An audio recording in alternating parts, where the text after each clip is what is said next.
Alright, what's going on, guys? Trev back again, here to bring you another video. This one's going to be doing another Walking Dead video for today, leading up to the back half, the second half, for The Walking Dead Season 9. In this one, we're going to give our thoughts on some recent comments from Ryan Hurst, where he says that the Whisperers are going to kill everyone.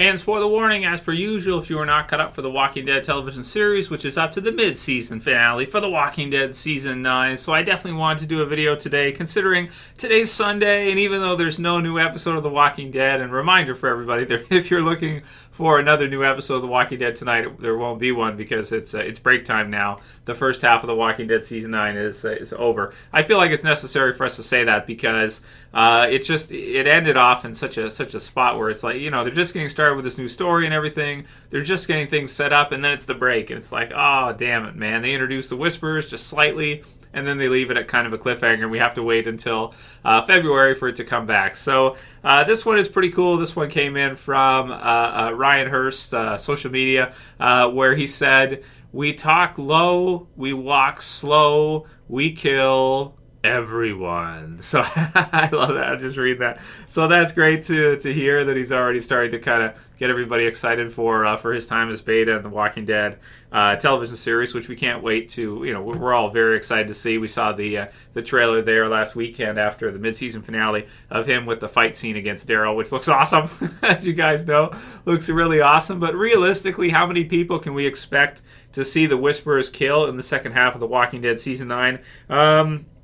Well, let's see. So they've already killed Jesus, right? That was their introductory kill. They got a really good kill by killing off Jesus there in the mid-season finale. And that was probably, realistically, just the start, right? That was most likely just the start. So spoiler warning for the comics, even though this comic book is quite a bit old. This is most likely what will be adapted in the back half of The Walking Dead Season 9. This is Volume 24 of The Walking Dead. It's called Life and Death.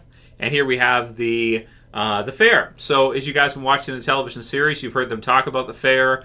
People at the Hilltop been talking at the fair and about the fair. And I think in the TV series version from the pictures, it looks like this may take place at the Kingdom. So heads up for that. That's where we can kind of expect to see the fair take place. And they're basically going to have everybody kind of come together there in that. So, you know, there are some pretty big deaths, you know, coming up in this part from the comic book series version.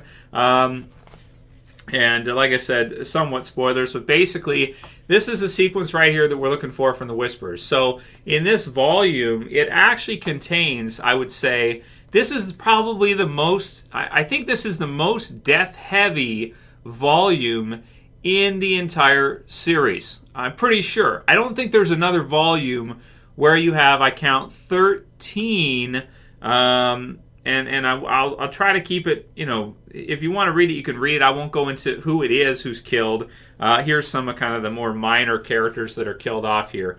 So there's 13 killed off in total, because you got 6 and 6 and one. Well, we'll get into that. But so 13 people were killed by the Whisperers in this volume around the fair time in the Walking Dead comic book series version. So they've been setting up the fair, they've been talking about the fair, the Whisperers are coming in, and most likely by the end of this season, by the end of Season 9, we will probably see the Whisperers on an absolute tear, on an absolute rampage. I mean, it almost makes what Negan and the Saviors did look like hardly anything, especially because it's right up front. You know, right up front, they've already killed Jesus, and then if they're going to kill another 12 or 13 more, you know, out of our survivors, it's like, you know, I almost sit here and think, like, do they even have 12 or 13? Like, I guess you could use, you know, you could use some background characters. Like, you could put in people like maybe Scott from Alexandria. You know, and I would assume that out of the 13 or 14 of them, including Jesus now too, that you probably don't need to include that many more of your forefront characters. But by the end of this year, there's got to be at least one or two. There's got to be at least one or two forefront characters, people in the leagues of, you know, like Tara or Eugene or Rosita or Jerry or Ezekiel, or, you know, people like in and around that type of a range, like a B level class with I don't know if I want to say any A-class characters, because Jesus kind of, yeah, I would say Jesus, considering he was leading the Hilltop, he was an A-lister. And I have a hard time calling Tara an A-lister, but I mean, I guess she is, right? Like, I guess, should we say that? Like, doesn't that sound right? It sounds so strange to say that Tara's an A-lister now, but if she's going to be leading the Hilltop, if she's going to be at the forefront this upcoming half, then I guess we kind of have to accept the reality of it, that I guess we have to call her at least a B-lister, maybe B+, like almost A-list status by the time we're into this this back half of The Walking Dead, as strange as that sounds. So without giving too much away, this is what we're looking for, guys. This is the big stuff that we're looking for. We'll do, further videos. We're going to do death predictions on which characters we think it will be, and we'll go through and give our thoughts on that. It's just so strange to see, because we've already seen so many people leave, and to see, and so many deaths and everything over the years that you'd almost want them to take a break, but it almost feels like this is not the right time to take a break. But then also, there are a lot of characters in the different communities. If you factor in those C and D listers, characters like Laura and Alexandria, the surviving savior, and so many of these others here too, that you really could kill off and jack that number up to around a dozen, and it probably wouldn't really impact your Michonnes. Like, I wouldn't expect to see the Whisperers kill a Daryl or Carol or Michonne or anybody like that at this point in this back half. But leave your comments below. Let's start the discussion. Who do you guys think Beta, Alpha, and the Whisperers will kill in this back half of the season? And then there was kind of a short little interview with Angela Kang with comicbook.com, where she gave some of her thoughts on the Whisperers that are joining the series. So it says here, quote, I think with Samantha and Ryan coming into the show, they've brought so much energy and excitement in. The two of them are, first of all, very excited to work on the show, but also our actors are excited to work with them. Hurst, Morton, and McClincy are the latest stars to board the revitalized Season 9 in the wake of the departure of Rick Grimes star Andrew Lincoln and Maggie Rhee star Lauren Cohan, whose exits gave way to an influx of new characters led by wary newcomer Magna Nadia Hilks. And then it says, quote, they are such talented people, Kang said of the fresh series stars. And so in that way, there's been multiple points in the season where just exciting little groups of people have come in, and it always just energizes the cast. They step up their game. I think the work that director and special effects makeup artist Greg Nicotero and the visual effects group has done to create the look for the Whisperers, what they have is some of my favorite stuff that I've seen so far in the show. And then it says, also expected to play out in the back 8 of the season is the comic book dynamic between Beta and freshly escaped Negan, as the two Walking Dead stars are good friends off screen, which I didn't know that, actually. The comics saw the two larger-than-life figures clash as a result of their wildly differing personalities and worldviews, and played into Negan's redemptive arc.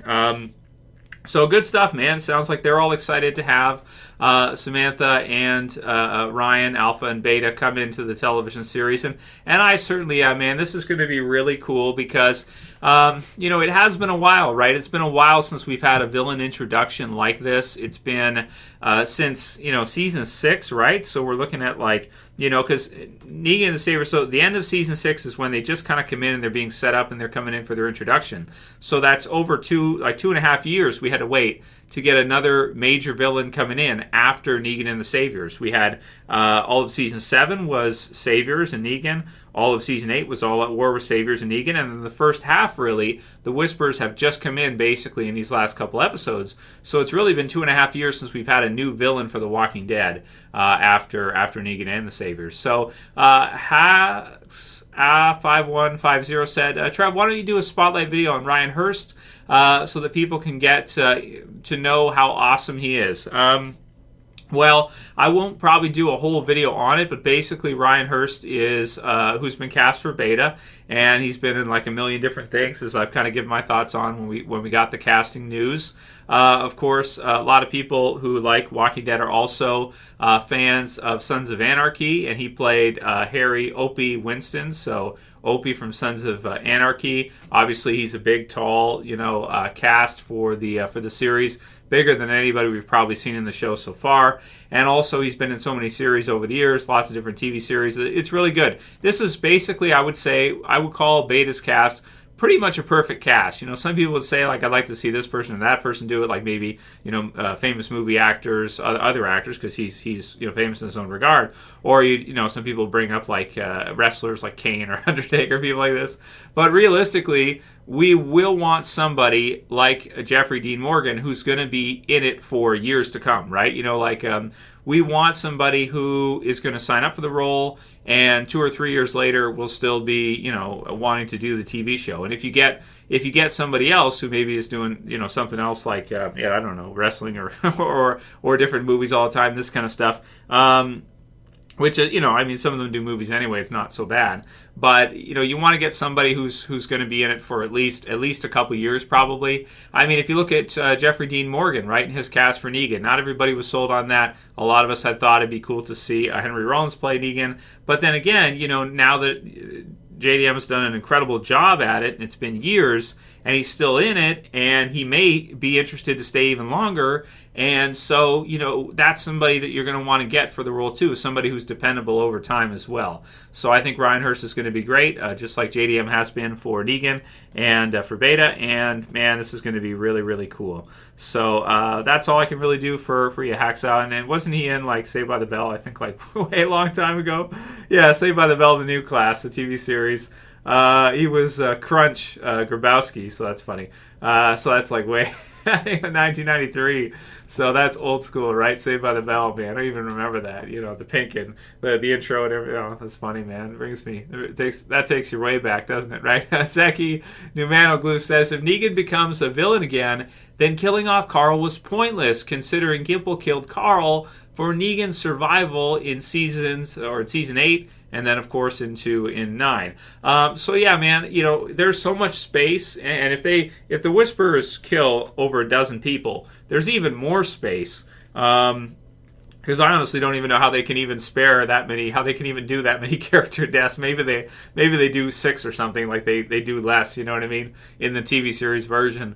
But there's so much space, and there's even been talk, of course, of in interviews and such that they're not even sure about Denai Guerrera as Michonne and whether or not, how long she's going to stay for, whether or not she will. And I hope she'll stay for many years to come. And I don't know if she's got what kind of contract she has or anything. I don't know any of those details. I know that Norman Reedus and Melissa McBride, I think they signed on for 3 more years, is what was reported. And again, this is all hearsay through reports online and through news outlets, so even that we can't even be certain is correct even by itself, right? We don't even know for sure. But, we'll have to see how things go and who's going to stick around but for the next few years. But, with Negan being there could be even more space in the future for Negan. You do have to have a lot of characters for these 16 episodes every year.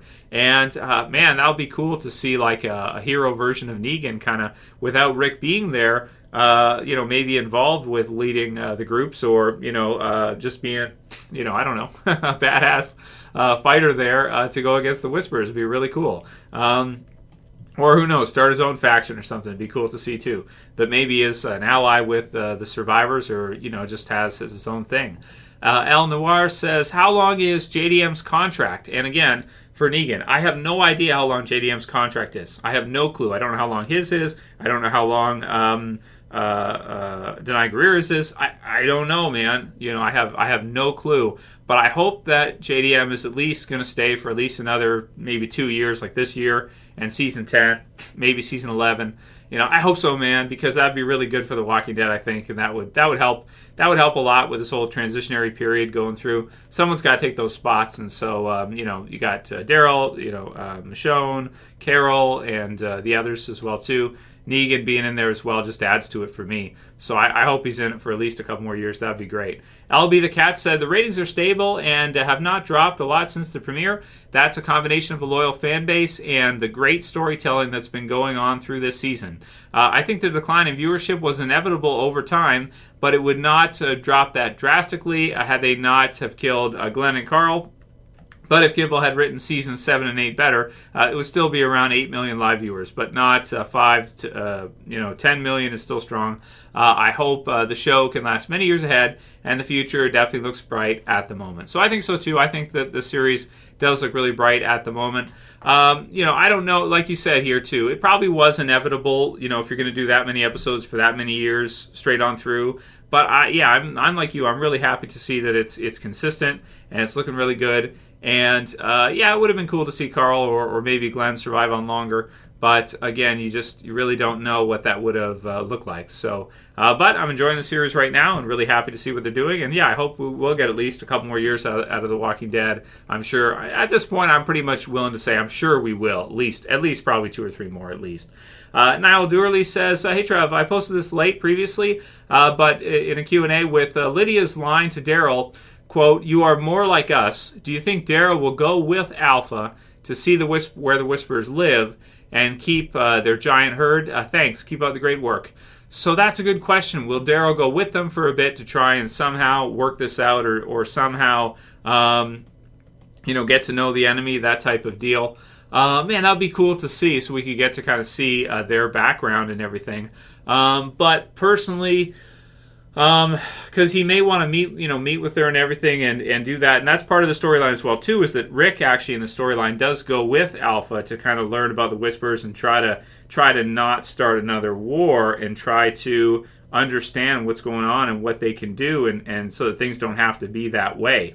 Of course, you've got Carl involved there too in the comic version. So again, TV series version is going to be a lot different. And I suppose that is true that Daryl could go with them in an effort to try to not, make this become another war. Because that's one thing about it right now. The survivors just fought a war. I mean, it's been a time skip and everything, but they're going to remember we just saw it, in season 8 and season 7. So they're going to want to try to avoid a war at all costs, but the Whisperers are all about dominance. They're barbaric in nature.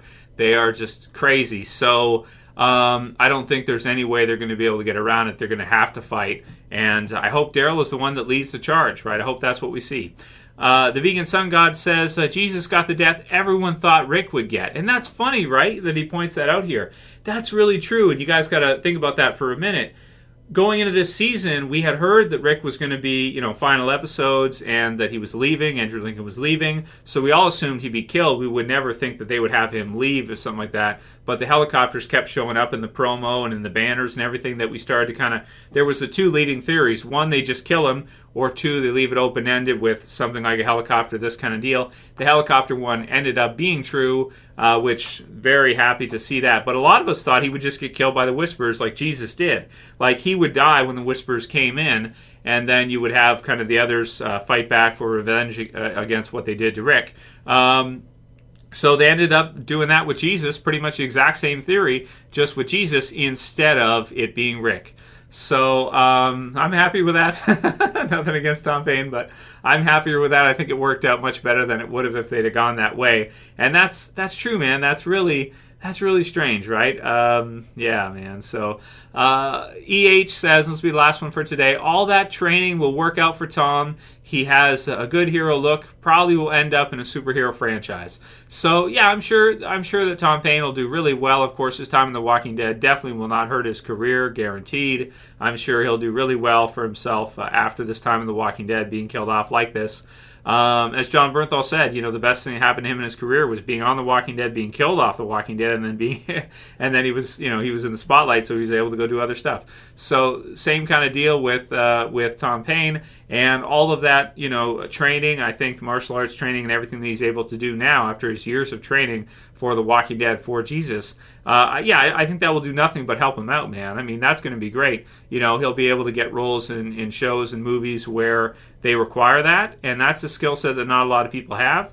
So that's going to help him a lot, man, that he can do all that kind of stuff. It's going to be really cool. For action sequences and the whole bit, it's really cool, man. We'll see what what comes from him in the future. I'm sure he'll be busy, and I'm sure he'll do really well. So good stuff. Anyway, that'll be it for today's video, guys. So sorry, no new episode tonight to review or anything, but we'll be back in a couple days probably with another video, maybe death predictions or some of the others that we'll do pretty soon. So keep your heads on a swivel looking for those videos, and I'll have them for you guys soon. Thank you guys so much for all your support this half season. Really looking forward to 2019 and the next part of The Walking Dead, of course, Fear in the summer, and the final season for Game of Thrones coming up too, so we'll also be covering that for sure, because that's pretty anticipated as well. If you like this video, please thumb it up below, subscribe if you're new, and share and favorite. That's it for this one, guys. See you again soon for another. As always, it's Trev, and I'm saying peace. Later, guys. See you soon.